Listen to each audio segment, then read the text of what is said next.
మనం ఎప్పుడైనా ఆలోచించామా అసలు పరలోకం ఎలా ఉంటుంది? బైబిల్ గ్రంథం పరలోకపు అద్భుతమైన వర్ణనను మనకు అందిస్తుంది.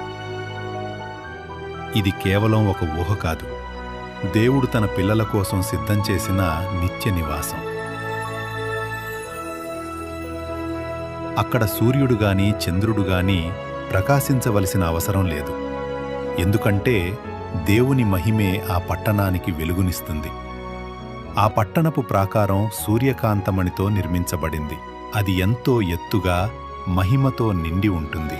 దేవుని పట్టణానికి 12 గుమ్మములున్నాయి. ప్రతి గుమ్మము ఒకే ఒక ముత్యముతో చేయబడింది. ఆ గుమ్మముల వద్ద దేవదూతలు కాపలా ఉంటారు. పట్టణపు పునాదులు 12 రకాల అమూల్యమైన రత్నాలతో అలంకరించబడ్డాయి. ప్రతి రాయి ఒక ప్రత్యేకమైన రంగుతో మెరుస్తూ ఉంటుంది.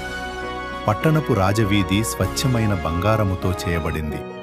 అది అద్దం లాంటి పారదర్శకమైన స్ఫటికంలా మెరుస్తూ ఉంటుంది. అక్కడ దేవుని సింహాసనం ఉంది. ఆయన మహిమ ఆ పట్టణమంతటా నిండి ఉంటుంది.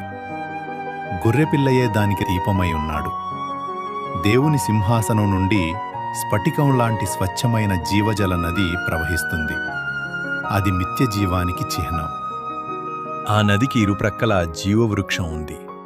అది నెలకు ఒకసారి చొప్పున ఏడాదికి 12 రకాల ఫలాలను ఇస్తుంది. దేవుడు స్వయంగా వారి కన్నుల నుండి ప్రతి బాష్పబిందువును తుడిచివేస్తాడు.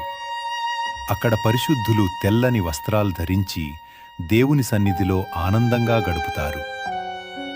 మనం ఆయన ముఖాన్ని చూస్తాము. ఆయన నామం మన నొసళ్లపై ఉంటుంది. నిరంతరం ఆయనను ఆరాధిస్తూ గడుపుతాము. అక్కడ రాత్రి అనేది ఉండదు. కేవలం దేవుని తేజస్సు మాత్రమే నిరంతరం ప్రకాశిస్తుంది. దీపపు వెలుగుగాని సూర్యకాంతిగాని అక్కడ అవసరం లేదు. ఈ అద్భుతమైన పరలోకం మీకోసం కూడా సిద్ధంగా ఉంది. దేవుని ప్రేమను అంగీకరించి ఆయన మార్గంలో నడిచే ప్రతి ఒక్కరికి ఈ నిత్యజీవం వాగ్దానం చేయబడింది. ఇది శాంతికి, ప్రేమకు మరియు ఆనందానికి నిలయం.